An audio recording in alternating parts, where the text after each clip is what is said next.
everybody. Welcome to the Hallmarkies podcast. We're so excited today. We have another one of our Hall-Star interviews. This is our second time that Jessy Schram has been on the podcast. And thank you so much, Jessy, for coming and talking with us. Yes, thank you so much for having me. I'm excited to be back. Yes. So we haven't talked to you since last November, I think it was, before your Christmas movie. And so yeah, if you could say, how has your year been? You know what? The year has been pretty good. There's a lot that's happened. There's a lot I'm still waiting to happen. No, it's been pretty good since last November, I'd say. That's good. Always eventful. I'm like, Yeah. Where do I even begin? There's so much to catch up on. Did you have a fun summer?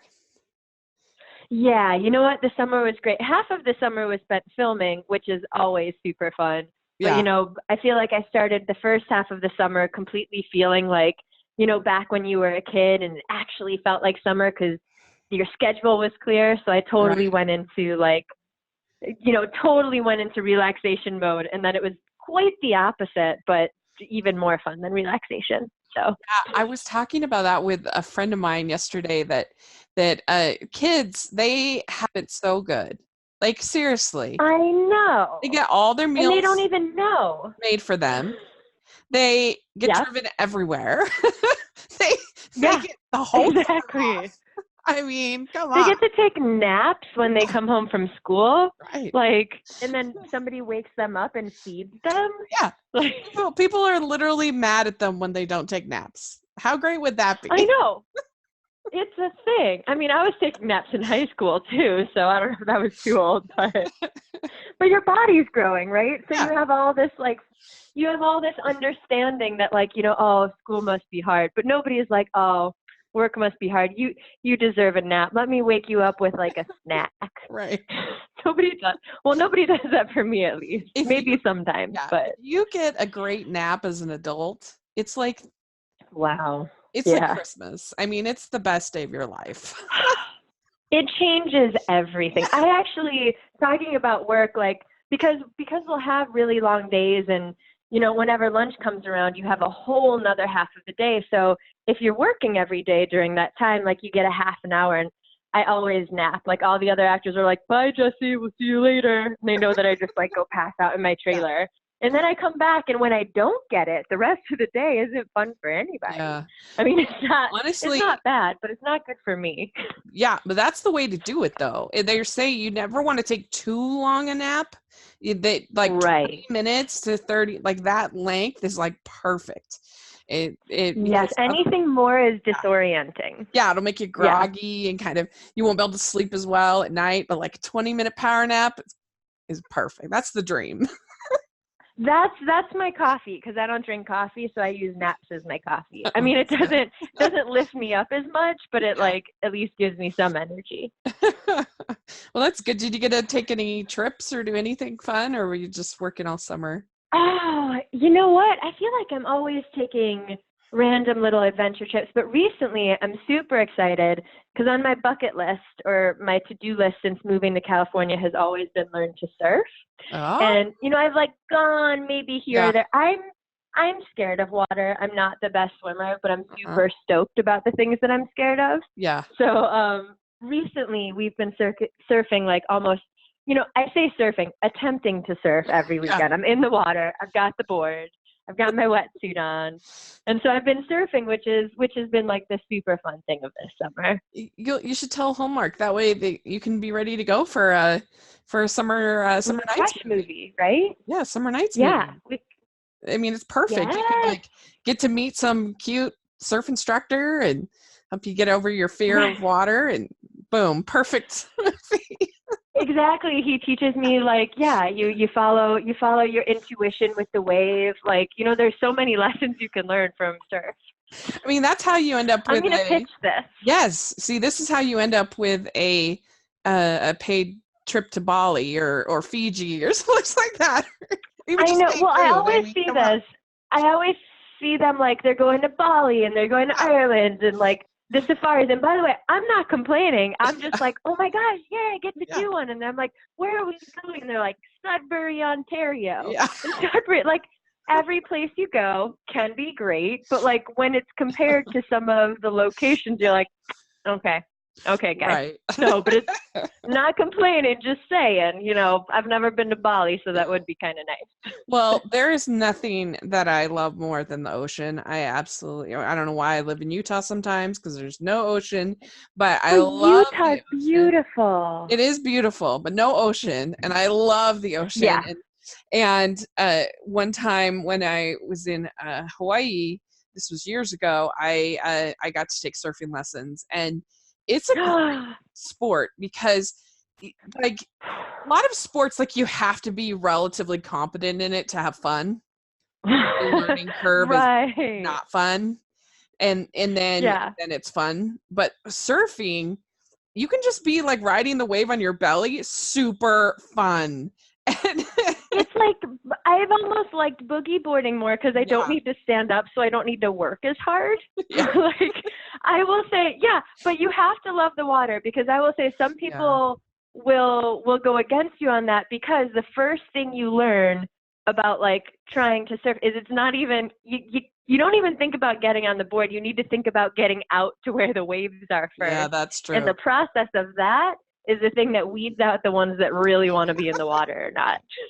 Because you can spend like 20 minutes trying to get over. Well, 20 is a little excessive, but I spent 20 minutes it is trying to get out.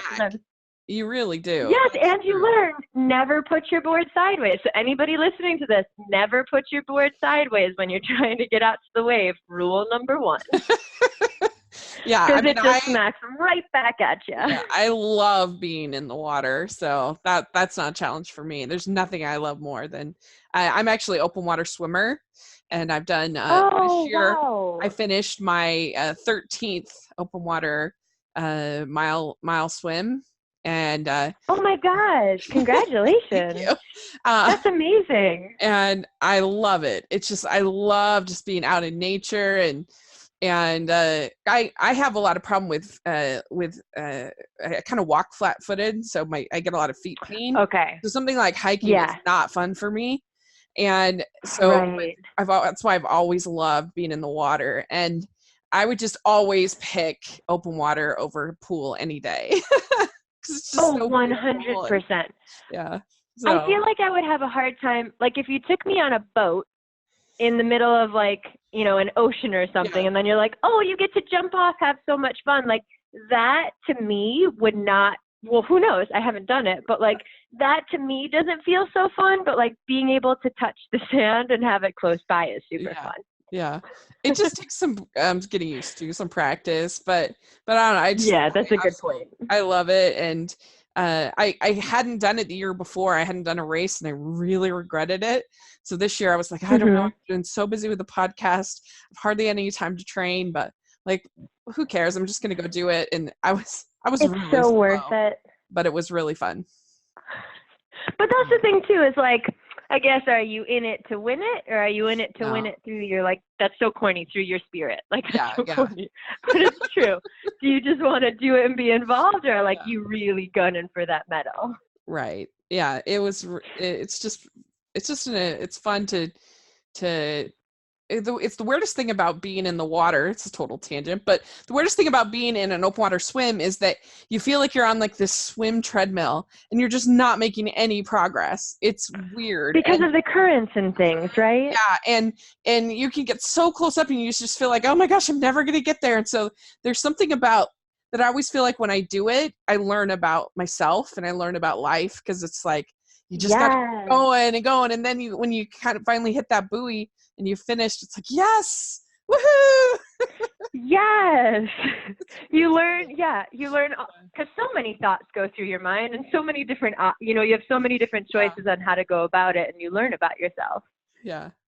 So. Yeah, that's amazing, though. That's really cool that you do that. Thanks. So, well, let's go all the way back to last Christmas. Okay. No, that Road to Christmas was my favorite Christmas movie. A Countdown to Christmas. Oh, of the Oh, year. really? If you listen to my our top 10, it was my favorite. And I think it made all three of ours that were on that episode, all three of ours list somewhere, but it was my favorite. So Oh, that makes me it's so true. happy. I feel Yeah. so proud. Yes. And we've gotten to interview Cardi Wong, who we adore. He's the best. Yay. And Yes, he's amazing. we got to interview Rebecca Staub, who's the Oh, best. yes. Love her. It Mhm. was one of my favorites. She was such a good Oh, storyteller. Oh my she's gosh. so And much fun. Like, yeah, yeah, so much fun. she was great. And we interviewed the writer, Zach Hugg, and about Oh, yes. we've been all You over get a Road to good bunch Christmas. there. It's very exciting. And Oh, I love that. yeah. And so I wanted to ask you about some parts of it. Do So it. we really enjoyed it. We thought it was so sweet, and I really liked the relationship between the the the three brothers, and I Yeah. just liked that it was kind of a flawed family for Mhm. Hallmark, because sometimes I can feel like, because my family were very, very close, but we're all really different, and so sometimes I don't connect with this like perfect version of family that they show sometimes on these. And so this was very refreshing to me, of just this family that was flawed and that was working on it.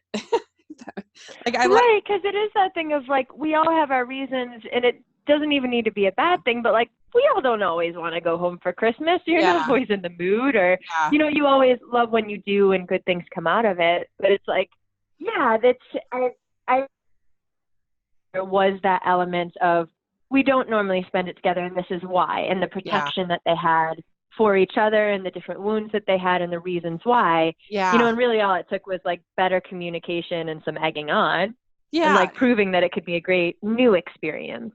Yeah, like I liked little details, like the fact that Chad Michael Murray's character would send food to the other brother, or Right, that was just really little, cute. it was Yeah. really good. And so I really enjoyed that. And the there are a couple of things though that were funny. Like, so when you arrive at your family's house, Mhm. it seems like you wake up in the car and then go in. I was like, Yeah. why did you go in the house and sleep? See, here's the thing, because you only see that's a really good point. We had questions about it as well. No, but that's something like the logic behind that is, they've been traveling all night, and she just, I'm not a good sleeper in any kind of transition area. I think I'm just always like, what's Yeah, going on? What's going on? But Maggie apparently can sleep on planes, trains, and, cars. right. So they did it as, like they were driving. He took the night shift or whatever shift that was of driving. Yeah. And then when they arrived, that's where she woke up. She was taking a nap. Maggie was napping. Because it seemed like they got Maggie was there taking and an she adult slept nap. in the car and then woke up, and then I was like, oh, we're here. I was like, why didn't you go I inside? know. But And she's not a light sleeper. She sleeps through people opening car doors and closing them. But yeah, it wasn't. They clearly. weren't waiting too long for her. Okay, So that's good. Well, see, it's yeah, interesting they weren't waiting because too long for Maggie to wake up. yeah, because it's interesting because I mean, this is one of the rare Hallmark movies where people are like fine working on Christmas. Like usually that's whoa. Right. That's a no-no. Yeah. And Right. so it's kind of interesting because she's helping Tara Wathrie's character to have this reunion with her family and everything. And yet it seems like I don't know if things are 100% peachy with Maggie and her family, because she's been missing all of these Christmases, and they're all like, you never call, kind of a thing. And so I I wonder, yeah, know. that's kind of an interesting dynamic that she's sort of helping, but how close is she to her family? Well, we did talk about that, like Yeah. or at least my mind talked about it with myself in the process of this, of, I'm like, who did I talk to about this? But, that was a conversation of why would she go with someone else if she's really close to her family? And Yeah. then kind of the reasoning with that is they are so supportive, and they understand that this is for a time period. Uh-huh. And like she is like really close with Terrell's character, her boss. And I think that is because her character takes everybody on so much as a family. So it is almost like an aunt or a second family, even though she is the boss. So her family was disappointed that she hasn't come home. And it's kind of like, I don't think that, there's that choice. Like you said, it's, people would see that as like the messed up priority, but it was kind of that element of, we had talked to the family about it and they understood. And of course they want me home, but they're also going to support what makes me most happy. Yeah. Kind of. It's pretty nuanced for a Hallmark movie. And I think that's why it is. I liked it so much, is I felt like it was just easy to relate to. And I liked each of the brothers. There was like an effortless diversity to it, which was nice. And I mean, they had really great connections, like the relationship between the brothers and how we played that. Like I loved that the movie, I'm such a freak for rom-coms. I absolutely love them. Yeah. And this, still is in the romance category, but I felt it was really fun and it added something special to have those other characters and relationships playing throughout the whole thing. Yeah. Like, we had Cardi in the car for half of our road trip. Like, yeah. It added like another element, so it felt rounded in a different way other than just these are these two characters and how they are with each other. It felt a little bit more like they were in the world or the world was brought to them and you kind of got to see their dynamic. Were those puppies and those kittens the cutest thing you've ever seen? Oh my gosh. They were so cute. And they told us because they were so young, like nobody gets to touch the kitten. So of course, like in the scene, I'm like, I get to touch the kitten. I was like, and I asked, of course I asked, but I was like, oh, in the scene, can I pet the kitten? They're like, if it's in the scene. So of course, like in there, I made that happen because they were so cute. They were climbing on top of each other, like trying to get out of the little basket, falling on each other. It was like, it was a YouTube video, like in person. It was so cute. Oh my gosh. Yeah, the animal handler's like looking at you like a hawk. Sure.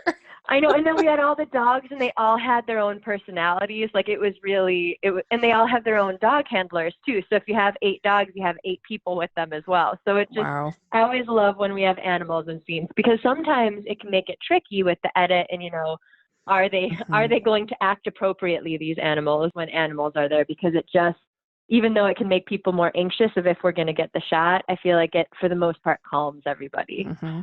That's so cool. So I want to talk to you about this white elephant exchange. Maybe it's something different up there in Canada or something, but I always think when someone says you're invited to a white elephant party, I always think of it as kind of silly. Like you try to bring a gag gift for white elephants. Yes.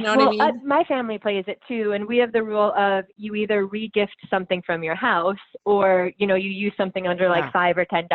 So when we had shown up and we were playing White Elephant, we're like, oh my gosh, there's an iPad. Yeah. I'm not playing with my family. Yeah. First of all, there's an iPad and nobody swaps. No one for the iPad. Yeah, it would have gotten complicated. And I feel like Hallmark didn't want to show, I feel like they avoided showing people like, taking each other's gifts away from them. Where in real life, it's so much fun because, usually it's not as valuable as an iPad or like a really nice purse. So it's not as upsetting if someone were to steal it from you. But I feel like they probably didn't want to do the thief element of taking, and we had young children. We had young children in that scene. Could you imagine? They'd be the most likely to be like, my niece, or like, give me the iPad, Grandma. I know. Well, the worst part about because that was a really nice white elephant. I was like, ooh, we're fancy. But then it's like, I love that they actually had a white elephant because we just have it as like all the gifts are. So most of them are gag gifts, and then there's a few nice ones that circulate around. It always happens that way. And then I love when his character actually opens it, and I'm like, oh man, yeah, you get memories, but like, I wonder what you were hoping for Christmas because that was not it. Yeah, whenever I get invited to a real white elephant. Whenever I get invited to White Elephant, I can never think of anything good or very funny. I usually end up getting those Harry Potter jelly beans.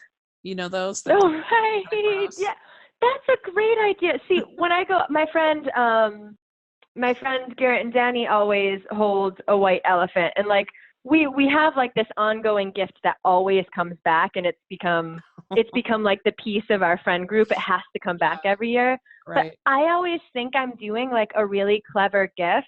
And then when everybody opens it up, like nobody comments. Like my gift always goes under the radar. And I'm like, man, I thought I had a good idea this year. Well, you But can't it's go never wrong anyone steals it. with Nobody steals my gift that I bring. you can't go wrong with the jelly beans. They're like lawn flavored and there's no Yeah. vomit and it's just they're I'm going to disgusting. get those this year. That's a good idea. Thank you for that. That's the best I've been able to come up with. That's a But really good idea. so yeah, we were Yeah. watching it, we were like, this is cute and all, but everybody's swapping for that iPad. What's going on? Right. It was a montage scene. We just cut out the part where I took the iPad home with me. No, I didn't. That's good. We had to return everything. Yeah.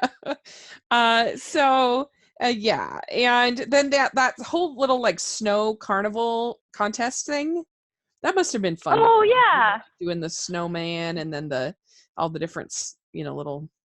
I don't know if you could tell from the scenes, was my favorite part. I kind of dropped character and just got really competitive, oddly enough. Yeah. And I remember like that. It was a really fun scene to film and also really hard. I remember we were doing a night shoot and both Chad and I needed to get on a plane. Like I was coming to do the TCAs. He was going to do a con somewhere. So it's like we only had a day off and we were filming all night shoots. So we were doing, and it was up in Whistler at like the Olympic Village and everything. And it was super hot outside. So they imported the snow in there so that we could make everything. And there were mosquitoes everywhere. So it's like, it was one of those nights where elements going on outside of it, where one was like, are we going to make our flight? Hurry, roll the snowball. But they I got a lot of snow for scenes. that scene. I mean, because some of these scenes, oh my gosh, they just get like a tiny bit, but that was a lot. I mean, that was a whole hill. They got a lot. They did. I mean, our crew was awesome. They did such an amazing job. And like, I think on my Instagram, I have like all the behind the scene things. I said like making Christmas. And on like one of those things, it's just, there's like 20 shots of me just showing like the ice melting at our feet or like, all the different things where it's like, here's Christmas. Now looking back of me, it's 90 degrees. Yeah. Cause but that scene, I love when we get to do those. Like I got very competitive and like, it was so much fun to do. And, Chad and Cardi, they're super fun and really funny in the scenes too. So we just had like a really good time, like bringing it to life more than just doing the game, I feel like. So I'm glad you liked this. Yeah, no, it was really, really a fun scene. And so yeah, we just really enjoyed the film, and I really liked the way that you guys did the whole sort of closing segment of the movie where you surprise her and then you're filming, and then I thought the way you did the kiss was so romantic. Oh, like, really? Yeah. And she's like just sitting, she's like filming, so she's watching it and you see her eyes kind of go, yeah. That's really good. I know, we're doing this in front of your mom. It's fine. And my boss. It was great. And, that makes me so happy. Yeah. Have Yourself a Merry Little Christmas is like my favorite, like secular Christmas song. I mean, I love What Child Is This as far as a religious one, but then I love Have Yourself a Merry Little Christmas. So that was really cool. And I think that's the first time we heard you sing in Hallmark. Is that right? Yeah, that's true. That was something when we were around the table, like we were doing a table read, and our director Alan was just like, I think we're gonna sing a song here. And we came up with a few and ultimately picked Have Yourself a Merry Little Christmas. And then and then Cardi and I just like practiced it in the basement of the home that we were filming in, and then just went on set and did it. And we had such a good time practicing it. It's always like such a fun challenge. But yeah, that's the first time I've sang in the Hallmark world. Yeah, it was really good. So way to go on that one. We really enjoyed it. Thank you. So, all right. Well, so you have a new movie coming out. We're not sure right now on the day, but exactly. Country at Heart. Yes. And so why don't you tell us a little bit about what this movie's about? Awesome. Well, we were just talking about music, and so that was the first time I've sang in the Hallmark world. But in this, movie, I play Shayna Judson, who's a struggling singer-songwriter who's really not making it in Nashville. So she heads back to her hometown, Silverado, where her dad holds this music festival every year at their family ranch. And through the storyline, we have this world-renowned singer, or not singer, but we'll say songwriter, Grady, who's played by Niall Mater, and who's absolutely amazing in it. And then we have also our like ultimate famous country star played by Lucas Bryant, who's also just ridiculously awesome. So you have like two country guys who are very good looking and very charming. And through the storyline, you kind of get to see Shayna discovering all these opportunities now that she's getting that, you know, she wasn't before. So she's developing herself in the music world and these new opportunities coming, and then also ultimately trying to figure out what means most to her and where her heart actually belongs. And of course, along the way, there's love. Yeah. So you were on Nashville, and so I would assume something like that would help you to kind of be prepared for this kind of role. Definitely. You know, it made me feel more comfortable. I think when I did Nashville, you know, I was just as excited, and everything was brand new in the process of how you go about something like it. And every production's so different on how you prepare. But I think when this came along, I had a little bit more of an idea of, you know, how we were going to shoot the scenes, how to practice before recording. You know, we got flown up a week before filming to record all of the original music that we did for it. So Niall had never sang or played guitar before, so I was going to he ask was you about practicing viciously. Yeah, Lucas, you know, we didn't have him for a few days, so he came up the day before to sing his song. Like everything was very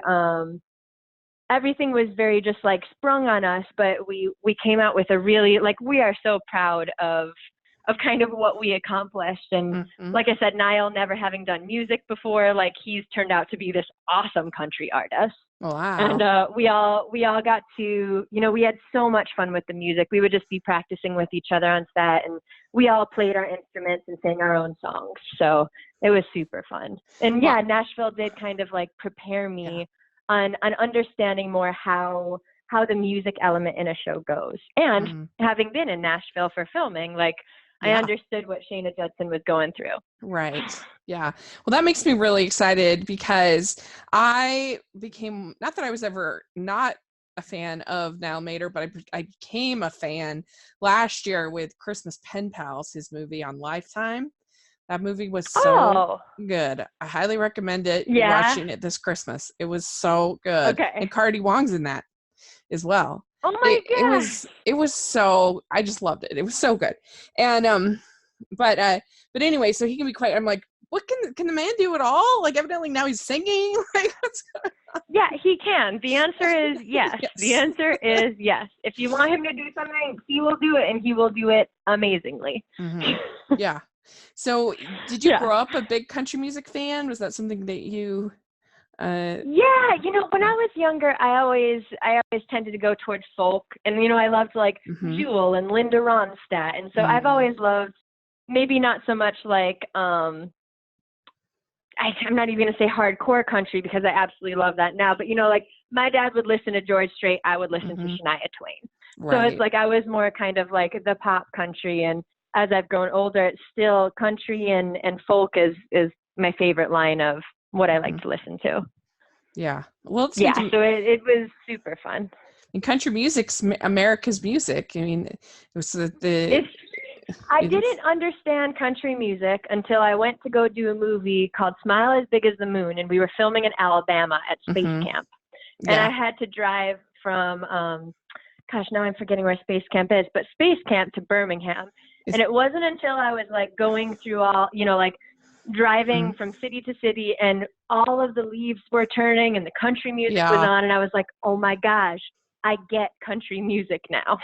Yeah, I'm really excited. Because I grew up in a city. Yeah, this weekend, I think it's this weekend, or anyway, it'll be after this airs. But I don't know if you know the famed documentary maker Ken Burns. He's doing a whole series on country music. It's going to be great. So I'm really excited. Oh wow! Okay, I'll look for that. Because all of his documentaries are all about America in some fashion or another. They all sort of spin off of Right. American experience. And so I'm really excited to see what he comes up with. But yeah, that's really cool. And I mean, sure, it must be kind of challenging to not only be concerned about I mean, obviously you record the songs in a separate location, but still to be kind of concerned about not only acting, but also performing on sort of two levels. Right. Right. Well, I mean, we did sing and play in a lot of the scenes without the recording. So some of what we do is live in the movie, which is, another element of being terrified. But yeah, I think we all felt, we were all so nervous about getting the music right that we only focused on the music. And then we flew into Sudbury after Toronto, and then we started filming. We're like, oh my gosh, we're actually acting now. We haven't, we all sat there and we're like, we haven't paid any attention to this aspect of the story. We've all just been becoming musicians, basically. So, I mean, but that helped with our character because we are all musicians in this. So it all played into it. It was kind of like acting workshops or whatever. But yeah, we all completely forgot that then we needed to act in this because we were just concerned about the music. Yeah. But it adds another element, and I think that we all kind of fell in love with that because it made it a little even more special than it usually is. Did you play your own guitar in the film, or is that? Yes, I do. Wow. And on the tracks we have some other musicians helping us out, but you'll see in the scenes we play our own guitars and stuff. And yeah, so on the tracks I think we've got some hired help in there, but we do play our own. Yeah. And we do on the day, we learned the strums and exactly how they did it, because yeah, you can sing along with the track, but if you can't play it, like, you're going to have to cut around that. And we didn't want to do that. We wanted to make it as authentic as possible. That's great. That's really cool. Yeah. So this is the first Hallmark movie that I can think of, at least, that you have brown hair. Was that? Yes. Yeah. Was there a reason that you decided to go brown, or was it just? I've always wanted to go red, but I heard that the maintenance on that is a lot harder. And I've been, besides one project that I did when I was younger called Life, I had black hair in that. But other than that, I've just been blonde my whole life and the same. And recently I was just like, I've always been scared to pull the trigger on changing because, you always wonder, like, oh my gosh, well then if I have brown hair, well, they want the blonde haired girl. And then finally one day I'm like, let's not be so scared about that. And I chose a color that I could go back to blonde easily if I need to. But yeah, this was more just feeling like I wanted an appearance change, and just to kind of also like mentally switch that up and not be so scared of change. So when this had come along, I emailed them immediately and was like, this is what I look like now. Are you okay with it? And yeah, they were super happy about it. But it was really weird, like being on set and seeing pictures come back, or getting to see a performance or two that was recorded. And I'm like, who's that? Who's that on the stage? Like, I didn't register it as myself. Or like, the coloring, we're in a fall movie, so everything is like browns and reds and oranges. And I'm like, I blend into the background. Yeah. So it was like a bit of a shock, but yeah, I did it mainly just for myself to see also what, the change of appearance can change inside of a role as well. That's cool that because I wasn't sure if they asked you to do it, or if you if you had done it. And so that's cool that they were like, a personal choice. Yeah. Yeah, I know, because there is always that thing of like, I mean, there was another role recently where, I was up for it and they're like, oh, well, you have to change right back because that's what, that's what we know you as, that's what we want you as. So everybody's got their own thing, but I think, and it is hard too, because I'm like, oh, I hope fans like it. I hope they're not like, ugh, we don't want to watch her. She looks different now. Which is silly because I'm an actor. I play all different things. But yeah, so it's just a personal choice that they grasped onto, and I hope that they enjoyed.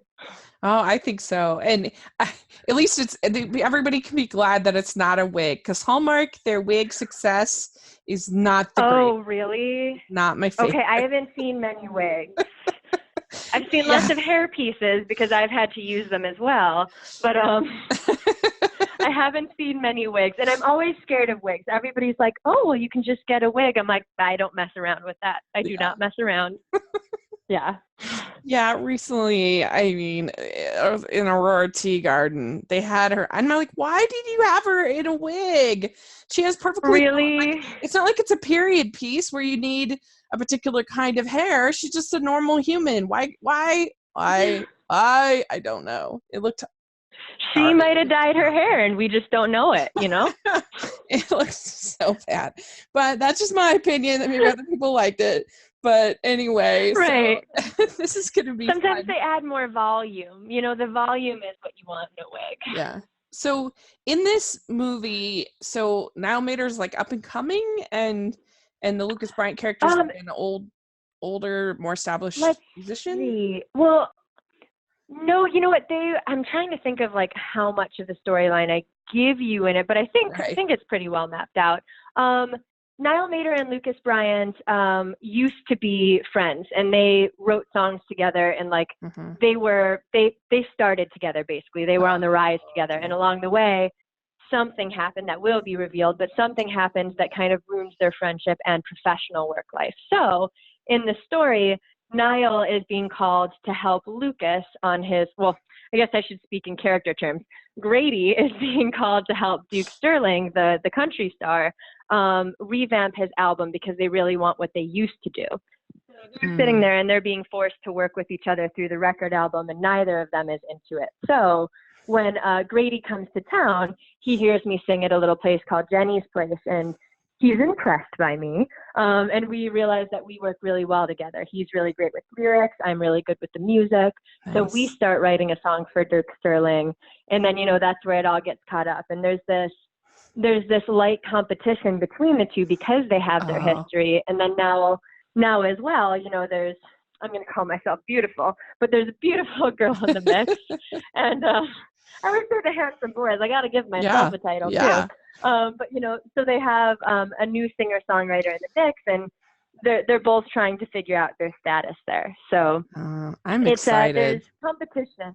You know, Yeah. you talk about nuances, and I will say, like, out of the projects that I've gotten to do for the seasons, this one to me has a lot of different layers. And when it comes to the storylines, it's not that there's so many people involved; it's that there is a lot of backstory. Like the Yeah. director Bradley Walsh and I had talked about right before we started. He's like, yes, you have these two men that are, you know, here and exciting and helping you with your career, but ultimately Shayna's, you know, she's not one to get off track. Her career is still what she's moving Mm-hmm. forward, and she's going to be the most respectful in that process. So we were Mm-hmm. really pushing forward more of like, wow, amazing opportunity, and then, you know, love tends to happen, as opposed to she's just lost and has found her way through these men. It's more she found her way through herself, and these men have Yeah. helped her. Yeah. So it's, and then, you know, and then it goes to their relationship, and then my relationship with Duke and mine with Grady, and they're so layered that Yeah. it was kind of tricky to pull off, and I really hope that we did. That's awesome. I'm really excited for it. It sounds great. So, all right. Oh, good.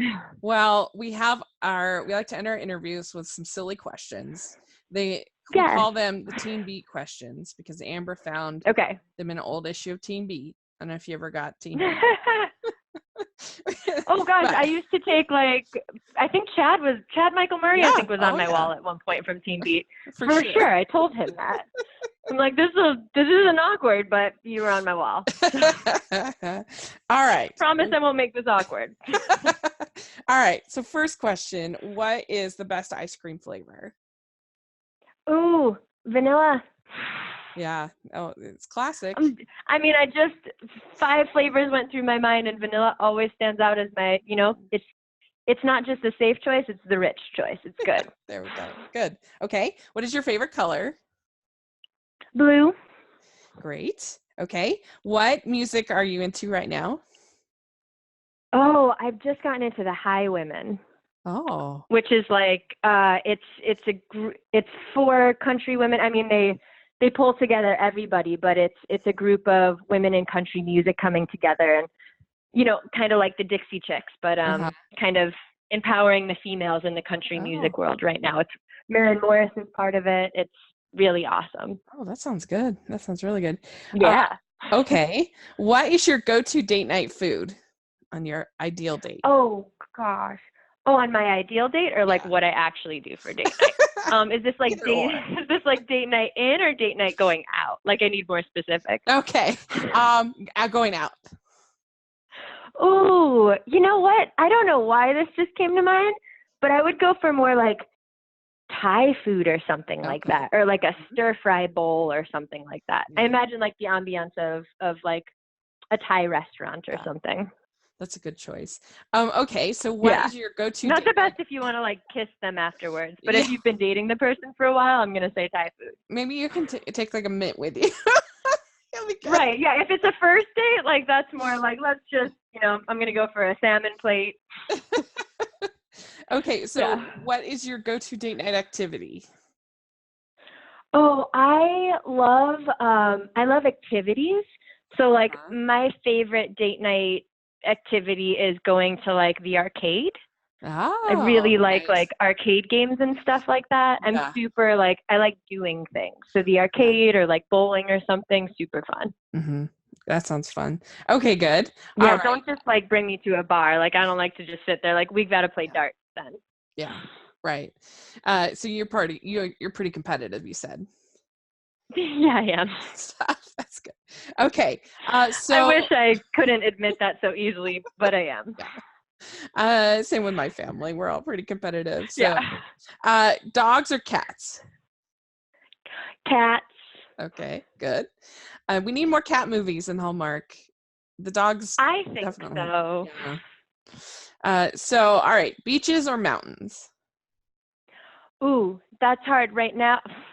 This is a hard one. First thing that came to mind was beaches because I've been spending so much Yeah. time, but I also love the stability of the mountain. So I would say like the coastline. Can I say that? Yeah. Because then you have the beach on one side and the mountain on the other. The PCH is what I'll say. We'll allow it. We'll allow it. Okay. Thank you. Would you rather be in a fancy dress, going somewhere fancy, or in sweats? Oh, I feel like as I've gotten older, this answer has changed. Uh-huh. I mean, I'm always like jeans person. I love yoga pants and everything. But the older I get, the more I want to wear something special. So Yeah. I would say now, like I wear more dresses now than I did when I was younger, which I find very weird. I never wore a dress when I was younger. Now I just want to be fancy, but I still like being fancy and doing casual things. Right. You're the type Mhm. that will go through the in and out in the limo. 100%. Because that to me is more fun than like going and sitting at a fancy restaurant. I'm like, let's just get the food we actually want to eat. Right. Yeah. Okay, good. Okay, so what is your favorite holiday to celebrate? Oh, that's a good question. I was gonna say Christmas, but all the imagery that came into mind, maybe because we just stopped filming a Harvest movie, but Hmm. I would say like fall time things. Like I really love Thanksgiving. Yeah. This is a hard one, and you can pick one of your own. But what is your favorite Hallmark movie? Oh man. Ooh, I don't want to pick. I really like the ones I've done. I'll say Mhm. that. I really appreciate the ones I've done. That is I'm going to take away the ones that I've done and just Okay. like, they're not on the table because those have like, I'm Too biased much. to Yeah, certain for things sure. and personal experience gets in the way. I watched one, you think more about like the enjoyment that you had doing it, and each one's too special to like point one out. So there was one that I watched that I actually really liked. It was with Jill Wagner, I believe. And it was one where she's like, what if I never got married? And she wakes up the next morning and she's not married and she kind of does her life and everything. And I thought that Mhm. that one, like, it's got some of the premise is the same as other things. But Is that that being an said, I old thought that they one? pulled it off. What'd you say? Is that an old one? Yeah, Yeah. I think it is older. Like it's definitely not one of like the last couple of years, but that's one that I saw recently actually because I was like doing some homework and I was really like I love how they pulled it off and I thought that she was really awesome in it. Oh, I know which one it was. I just thought of it. Sorry. Oh, you just remembered. Yes, It's a Dream of Christmas with Nikki DeLoach. That's Oh, well, I'm almost did like yeah. amazing. Yeah, she gets a bump on her head and she wakes up in an alternate reality where she's single And Yes. yeah, that's what it is. It's like the Family Man premise, and I thought that like so it's not Jill Wagner. I'm still going to give thumbs up to Jill, but what was the actress's name? Because I really enjoyed her. Yeah. Okay, I thought she was awesome. Yes. Yeah. And Andrew Walker was in it. Yes, Yeah, yes. that's it. I knew I'd think of it eventually. Thank you so much for coming on the podcast. This was so much fun to catch up and Yes, talk with thank you you. so much for having me. Yeah. So, where can people find you on social media and all that fun stuff? On all, you know what? I believe I still have a Facebook. I have Facebook as Jessy Schram, Schram, and then I have my Twitter and my Instagram are both under J Schrammer, which is at JSCHRAMER. But otherwise, if you just type in Jessy Schram, Jessy with a Y, you can find me anywhere. So we will have that in the description section so people can follow you. And if you're listening, let us know what you think about all the things we talked about. If you're excited for the new movie, or if you have things to say about Road to Christmas, let us know. We'd love to talk about it. And thank you so much, Jessy. This was great. Yes, thank you so much. It's always good talking to you. All right. Well, we'll definitely have to. Hopefully, it won't be a year before we talk again. Yeah. All right. Awesome. Well, thank you so much. Bye. We'd like to thank Jessy for coming on the podcast. She was so much fun to talk with. And yeah, let us know your thoughts. And please make sure you're following the podcast at Hallmarkies Pod, all of our social media and iTunes and YouTube. Please give us your ratings and reviews if you're listening on iTunes. And please give us a thumbs up, subscribe to the channel if you are listening on YouTube. And you can follow me at Rachel's Reviews, all of our social media, and on iTunes and YouTube. So make sure to check that out if you have a chance. And please consider becoming our patrons. We love doing these interviews. We have so much fun, and we can do even more the more patrons that we get. So we have our Facebook group. We have giveaways. We definitely try to make it worth your while. So thanks so much, and we will talk to you all later. Bye. This podcast was brought to you by Hallmarkies for Hallmarkies. For more information about how you can leave your mark on Hallmarkies, visit hallmarkiespodcast.com. Link in the description.